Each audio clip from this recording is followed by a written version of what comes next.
17 अगस्त 2017 सारे space station में सब कुछ नॉर्मल चल रहा था, लेकिन तभी दुनिया में मौजूद दो बेहतरीन gravitational ripple detectors, laser interferometer gravitational wave observatory as known as LIGO और वर्गो इंटरफेरोमीटर में जब धरती से कई लाइट ईयर्स दूर बड़ी स्ट्रॉन्ग ग्रेविटेशनल वेव्स को डिटेक्ट किया गया तो पूरी दुनिया में हलचल मच गई। ये सिग्नल इतना एविडेंट था कि वैसा कुछ पहले हमने कभी भी रिकॉर्ड नहीं किया था और इस इंटरेस्टिंग डिस्कवरी के ओरिजिनेशन पॉइंट की खोज में इंसानों के उस वक्त के सबसे powerful space equipment Hubble telescope को उसी डायरेक्शन में टर्न कर दिया गया जहां से वो ग्रेविटेशनल रिपल्स ओरिजिनेट हो रहे थे और उस डायरेक्शन को ऑब्जर्व करते हुए हबल ने खींची ये तस्वीर। अब आपको लग रहा होगा कि ये कोई बड़ा सा स्ट्रक्चर होगा, इसमें कौन सी बड़ी बात है भाई। But ladies and gentleman, this thing you are looking at is the first observed kilonova in the human history। अब आप में से बहुत से लोग सोच रहे होंगे कि माना ये बहुत बड़ा अचीवमेंट है,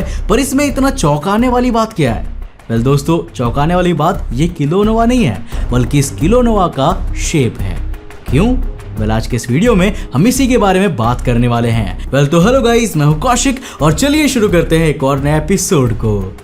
दोस्तों, सुपरनोवा को तो आप सभी लोग जानते होंगे, पर किलोनोवा क्या होता है ये बहुत से लोगों को नहीं पता और ये सुपरनोवा से कैसे अलग होता है ये मैं आपको बताता हूँ। देखो, जब एक मैसिव स्टार अपने एवोल्यूशन के लास्ट स्टेज पर होता है ना, तो उसके कोर के कोलैप्स होने के बाद एक बड़े और ब्राइट एक्सप्लोजन का जन्म होता है, जिसके बाद ढेर सारा मैटर और नेब्युला अंतरिक्ष में फैल जाता है और इस नॉर्मल लेवल के एक्सप्लोजन को ही सुपरनोवा के नाम से जाना जाता है। हालांकि किलोनोवा इससे थोड़ा सा अलग है। जिस तरह कोई सुपरनोवा सिंगल स्टार द्वारा इंडिपेंडेंटली एग्जीक्यूट किया जाता है ना, इसी के ऑपोजिट किलोनोवा को करने के लिए दो न्यूट्रॉन स्टार की जरूरत पड़ती है। जब दो ट्विन न्यूट्रॉन स्टार एक दूसरे को ही ऑर्बिट कर रहे होते हैं तो इवेंचुअली एक टाइम ऐसा जरूर आता है जब वो दोनों खुद ही एक दूसरे की ग्रेविटी से एक्सट्रीमली अट्रैक्ट होने लगते हैं and at the last boom,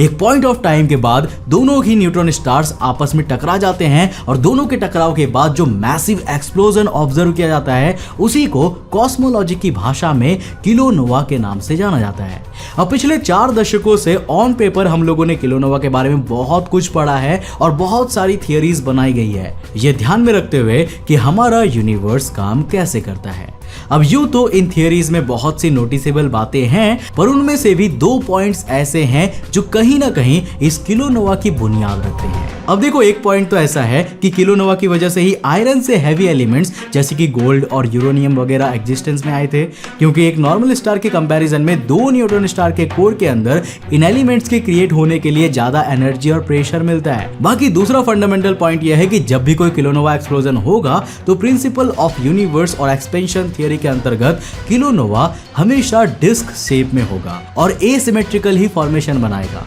ये दोनों ऐसी बेसिक पॉइंट है जो as a matter of fact तभी स्टैब्लिश कर दिए गए थे जब किलोनोवा नाम के कॉन्सेप्ट की डिस्कवरी हुई थी। लेकिन किलोनोवा की ये पहली ऑब्जर्वेशन चिंता में डाल देने वाली है, और वो इसीलिए क्योंकि ये किलोनोवा दोनों ही फंडामेंटल प्रिंसिपल्स को फॉलो नहीं कर रहा है। अब देखो, पहली बात तो ये थी कि स्पेक्ट्रोस्कोपी ग्राफ और वेवलेंथ पर गोल्ड या फिर कोई भी ऐसी भारी एलिमेंट्स नहीं डिटेक्ट किए जा रहे थे, बल्कि किलोनोवा के बाद नियर बाय स्पेस में फैले हुए एलिमेंट्स मेजरली स्ट्रोंटियम या क्रिप्टोन को ही रिसेंबल कर रहे थे, जो कंपैरेटिवली देखे तो यूनिवर्स के स्केल पर लाइटर एलिमेंट्स की गिनती में आते हैं। This graph and data simply meant कि ऐसा जरूरी नहीं है कि किलोनोवा हमेशा भारी एलिमेंट्स को ही प्रोड्यूस करे, बट ह्यूमन हिस्ट्री पहली ही ऑब्जर्वेशन में इतना बेसिक फंडामेंटल ना मैच होना कहीं ना कहीं बहुत बड़ा क्वेश्चन मार्क खड़ा करता है कि कहीं ऐसा तो नहीं कि इन हेवियर एलिमेंट्स का ओरिजिनेशन किलोनोवा हो ही ना। अब वैसे तो इसे हम लोग एक एक्सेप्शन मानकर टाल सकते हैं, पर अगर यूनिवर्स के भारी एलिमेंट्स इस मेजर एक्सप्लोजन से क्रिएट नहीं हुए तो हमारे लिए एलियन से बड़ी मुश्किल ये बन जाएगी कि आखिर ब्रह्मांड में सोना आया कहां से। अब अच्छा देखो, अगर यही इकलौती प्रिंसिपल टूट रही होती तो कोई दिक्कत वाली बात नहीं थी, लेकिन हैरत में डाल देने वाली बात थी इसका शेप। किलोनोवा के एक्सप्लोजन के बाद यूनिवर्स के एक्सेलरेशन की वजह से उसका मैटर बहुत जल्द ही फैलने लग जाता है जिस वजह से कुछ तो एक्सपेंशन और बाकी यूनिवर्सल फोर्सेस के इफेक्ट की वजह से मैथमेटिकली और फिजिक्स के अकॉर्डिंग भी एक किलोनोवा के रेमिनेंट और एक्सप्लोसिव आउटकम को डिस्क शेप में ही अपीयर होना चाहिए। और यही उम्मीद 17 अगस्त के दिन लाइगो रिकॉर्डिंग्स के बाद हर कोई कर रहा था, जिसके बाद जब सभी रीडिंग्स का ओरिजिन ढूंढने बैठ गए तो 12 घंटे के अंदर ईसा की टीम ने यह फिगर आउट कर लिया कि ये सिग्नल्स और कहीं से नहीं बल्कि धरती से 140 मिलियन लाइट ईयर्स दूर मौजूद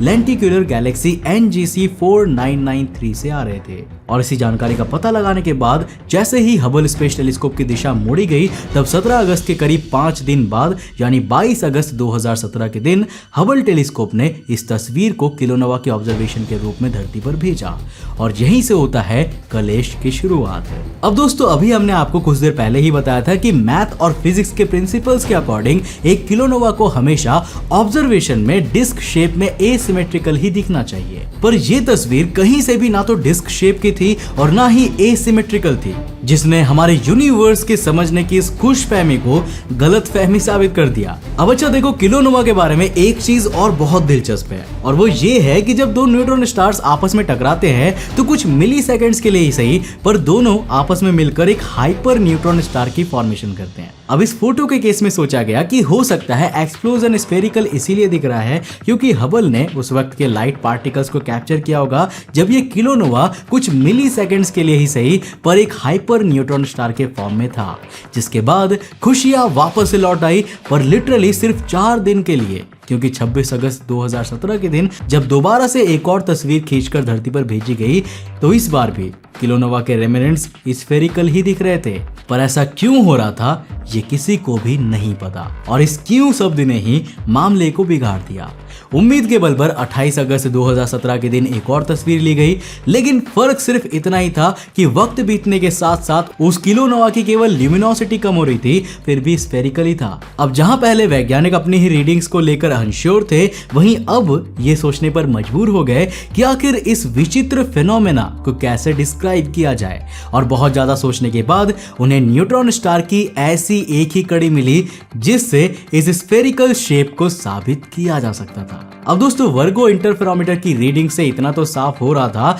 कि टकराव से पहले दोनों ही न्यूट्रॉन स्टार 1 सेकंड में करीब 100 बार एक दूसरे को ऑर्बिट कर रहे थे, जिससे कितनी एनर्जी क्रिएट हो गई होगी ये आप खुद ही समझ सकते हो। अब देखो, हो सकता है कि हम एनर्जी के जितने फिगर्स को लेकर चलते थे एक न्यूट्रॉन स्टार के कोर में, उससे भी ज्यादा एनर्जी किसी किलोनोवा के वक्त स्टोर्ड रहती होगी। अब देखो, गौर करने वाली एक और बात यहाँ पर यह है कि न्यूट्रॉन स्टार की मैग्नेटिक कैपेबिलिटी भी कोई इग्नोर नहीं कर सकता, और अगर हम एक्सट्रीम एनर्जी और मैग्नेटिक कैपेबिलिटीज वाले इन दोनों क्राइटेरियाज को कंबाइन करके देखें तो क्रोनोलॉजिकल वे में ये पॉसिबिलिटी निकलकर सामने आ सकती है कि टकराव के तुरंत बाद मैटर स्पेस में डिस्ट्रीब्यूट होने की बजाय न्यूट्रॉन स्टार की मैग्नेटिक फील्ड से इन्फ्लुएंस होकर स्फेरिकल बाउंडेड शेप फॉर्म कर चुका होगा, जिससे कि बहुत ज्यादा एलिमेंट्स स्प्रेड आउट हो नहीं पाए और उसी बाउंडेशन में फंस कर रह गए। Now if that's the case, then ना सिर्फ ये बात क्लियर हो जाती है कि इसके एविडेंस स्फेरिकल क्यों थे, बल्कि ये भी पता लग जाता है कि इसका ग्लो भी इतना